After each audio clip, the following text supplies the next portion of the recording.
네, 오늘 11월 19일입니다. 금요일입니다. 새벽 예배 나오신 우리 성도님들 환영합니다.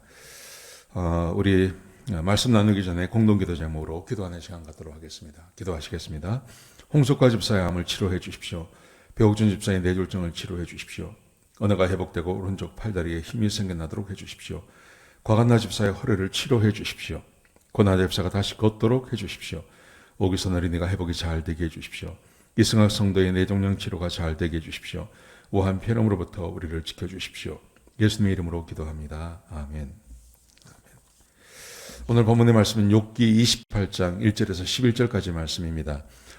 여전히 27장에서부터 28장까지 욥의 자기 변명, 자기의 믿음을 계속 이야기하고 있습니다. 자, 그러면서 욥이 27장에서 이런 이야기를 했습니다.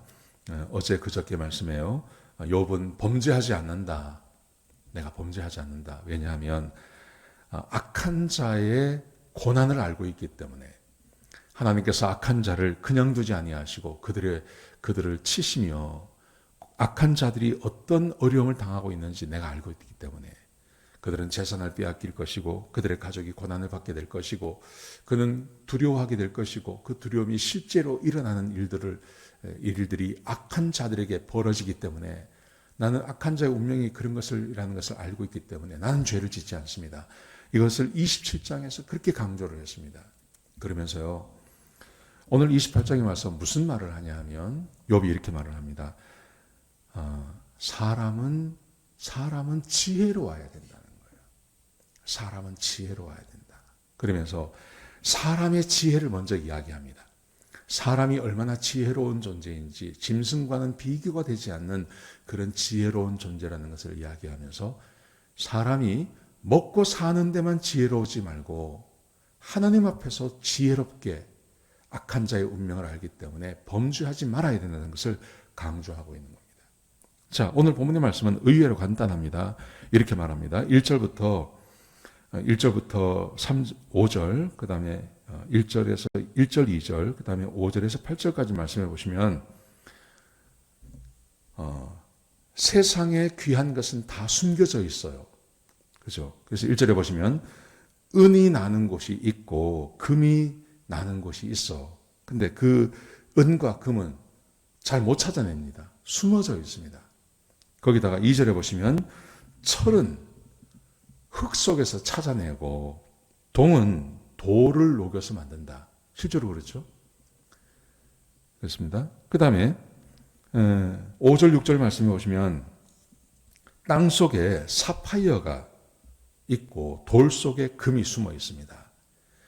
세상에 귀한 것, 세상에 귀한 은, 금, 사파이어, 보석 이런 것은 다 숨어 있어요. 철도 마찬가지입니다. 철도 숨어 있고 동도 어디 이렇게 지층 같은 데 막 숨어져 있지 않습니까? 그런데 이제 뭐라고 말을 하냐면 동물은 이런 거를 못 찾아낸다는 거예요. 7절 보십시오.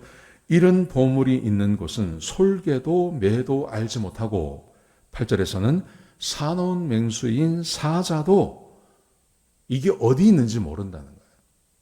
그렇죠? 아주 뛰어난 눈을 가지고 있는 매, 솔개, 은이 어디 있는지, 금이 어디 있는지, 보석이 어디 숨어 있는지 모릅니다. 사자, 얼마나 맹수입니까? 근데 이런 것들이 어디 숨어 있는지 모릅니다. 그런데 이것이 어디 숨어 있는지를 알고 찾아내는 것은 사람밖에 없습니다. 이렇게 강조하죠. 그게 3절, 4절, 9절, 10절, 11절에 강조했습니다. 이렇게 되어 있습니다.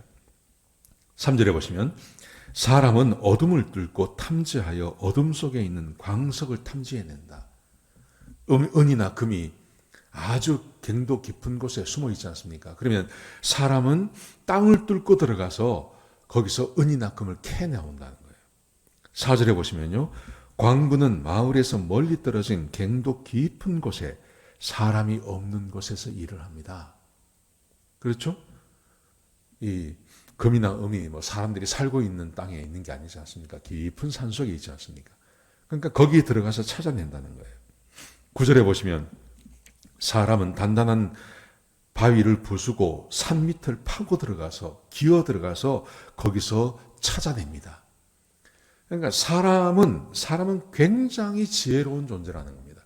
은금의 가치를 알아내고 보석의 가치를 알아내고 철과 동의 가치를 알아냅니다.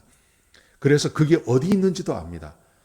막 깊은 갱도를 파고 들어가서 산을 뚫고 들어가서 그것을 찾아내오는 게 사람의 지혜 아닙니까? 여러분, 그런데 지금 욥이 강조하고 싶은 게 뭘까요? 그런 것은 그렇게 지혜롭게 잘 찾아내면서 깊이 숨어 있는 것을 찾아내는 데는 굉장히 지혜가로운데 왜 하나님께 범죄하고 죄를 지으면 하나님께서 사람을 치신다는 것은 왜 모르냐? 악한 자의 운명은 왜 모르는가? 그리고 왜 죄를 짓는가? 죄를 짓게 되면 사람이 어떻게 되는지 모르느냐? 그 가치 있는 것을 찾아내기 위해서 사람들이 살지 않는 산속에 들어가서 갱도를 뚫고 찾아내는 것까지 사람이 하면서 왜 사람이 하나님 앞에서 범죄하고 죄를 지으면 하나님께 어떤 대우를 받는지 왜 그걸 모르는가? 욥이 지금 그것을 한탄하며 이야기하고 있는 겁니다. 사람은 이렇게 지혜로운데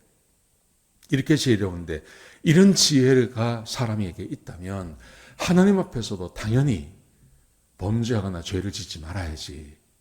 왜 사람들이 하나님 앞에서 죄를 짓는가? 자기는 지혜로운 사람이기 때문에 악인의 운명도 알고 있기 때문에 나는 사람들 앞에서 하나님 앞에서 죄를 짓지 않습니다. 이걸 강조하고 있는 거예요. 사랑하는 성도 여러분, 지금 우리가 살고 있는 시대는 과학이 아주 극도로 발전한 시대를 살아가고 있습니다. 핸드폰 안에 세상의 모든 것이 다 들어오지 않습니까? 실시간으로 세상 모든 것과 다 통화를 하고 있지 않습니까? 제가 미국 처음 왔을 때 92년도인데요. 그때는 핸드폰이 이게 없었습니다. 그래서 한국하고 통화를 하려면 그때 그 통화료가 얼마나 비쌌는지 몰라요. 근데 지금은 카카오톡 이런 걸 사용하면 공짜로 할 수 있지 않습니까? 공짜로. 세상 모든 것에서 벌어지는 일, 그걸 실시간으로 알 수 있지 않습니까? 2000년 초반까지, 2000년대까지만 하더라도요, 그 인터넷 이런 게 잘 없었습니다. 그래서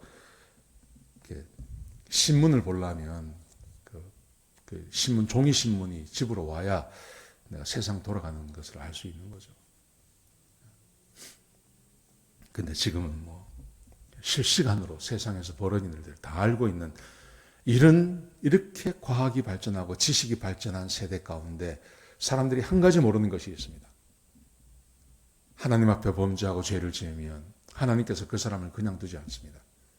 하나님께서 악인을 그냥 두지 않습니다.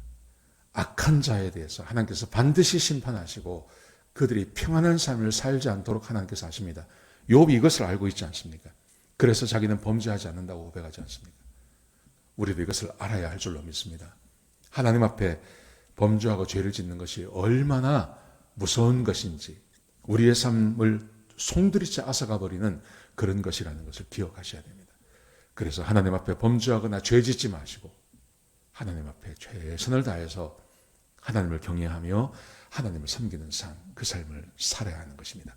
이게 사람이 해야 할 일입니다. 욥이 가르치고 있는 교훈입니다. 오늘 하루 하나님을 따라서 하나님 말씀에 순종하며 복되게 사시는, 그래서 하나님의 은혜가 임하시는 귀한 하루가 되시기를 주의 이름으로 축복합니다.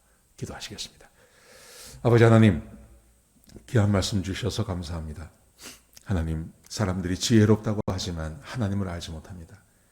아버지 하나님, 우리는 하나님을 압니다.